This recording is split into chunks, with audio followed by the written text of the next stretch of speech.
اور شروعات یہاں سے کرتے ہیں کہ درود ہے کیا، اس کا معنی کیا ہے؟ بسم اللہ الرحمن الرحیم۔ دیکھیں درود کیا ہے، اس سے پہلے جو اس کے لیے لفظ استعمال کیا جاتا ہے، اردو میں تو لفظ درود استعمال کیا جاتا ہے، مگر عربی زبان میں اس کے لیے لفظ صلاۃ استعمال ہوتا ہے۔ صحیح۔ اور صلاۃ کا کیا معنی ہے، تو جو ماہر علماء کرام اولیاء کرام ہیں انہوں نے اس کے بارے میں بڑی تفصیلی گفتگو فرمائی ہے، جس کا میں نے کچھ حوالہ میری کتاب ہر درد کی دوا ہے صلی علی محمد صلی اللہ تعالی علیہ وآلہ وسلم، تو اس کتاب میں نے دیا اس کا حوالہ۔ تو مختصر یہ ہے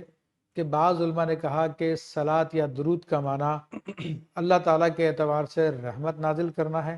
اور فرشتوں کے اعتبار سے دعائے رحمت کرنا ہے، اور بعض نے کہا کہ مغفرت کرنا ہے اللہ تبارک و تعالیٰ کے اعتبار سے، یعنی جب کہتے ہیں کہ اللہ تعالیٰ درود بھیجتا اپنے نبی علیہ السلام پر، یعنی ان کی مغفرت فرماتا ہے، اور فرشتے جو مغفرت کی دعا کرتے ہیں یہی مومنین کے حق میں ہے۔ پھر بعض علماء نے لکھا کہ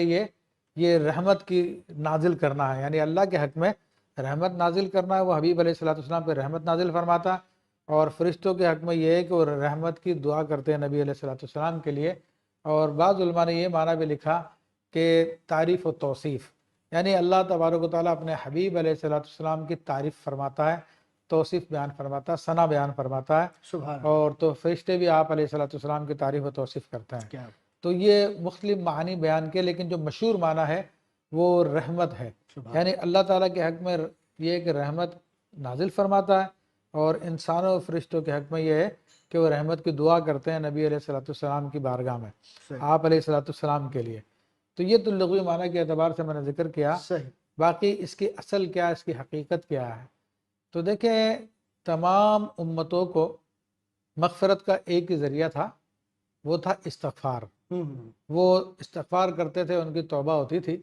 لیکن اس امت کی خصوصیت یہ ہے کہ اس کو اللہ تبارک و تعالیٰ نے دو ذریعہ تھا فرمائے،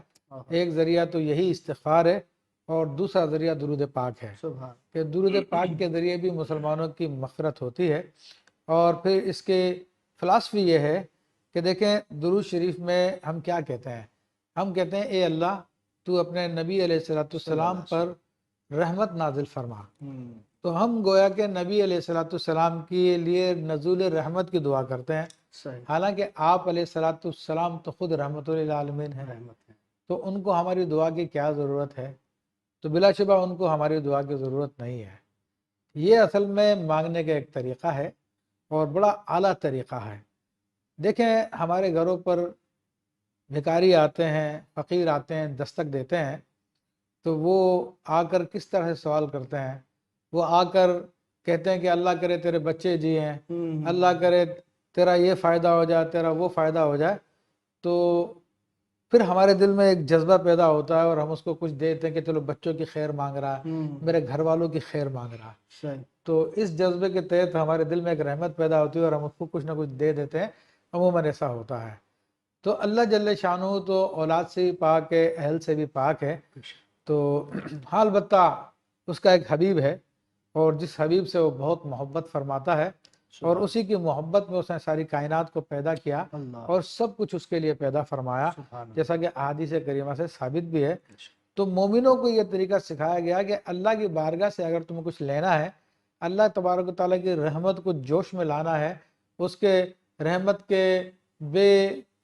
یعنی عظیم سمندروں سے آپ کو تمہیں غوطہ کھانا، اس کے اندر کچھ لینا ہے، تو پھر تمہارے پاس یہ درود پاک ہے کہ اس کے محبوب کے لیے دعائے رحمت کرو، تو اس سے دریائے رحمت الہی جوش میں آئے گا، وہ تم پہ بھی رحمت فرما دے گا۔ اس لیے نبی علیہ السلام فرماتے ہیں من صلی علیہ مرتن صلی اللہ بہا علیہ عشر مرات، او کما قال علیہ السلام، جو مجھ پر ایک مرتبہ درود پاک پڑھتا ہے اللہ تبارک و تعالیٰ اس پہ 10 رحمتیں نازل فرماتا ہے۔ سبحان اللہ۔ تو یہ اصل میں مانگنے کا ایک طریقہ ہے جو اللہ تبارک و تعالیٰ نے خود ہمیں تعلیم فرمایا۔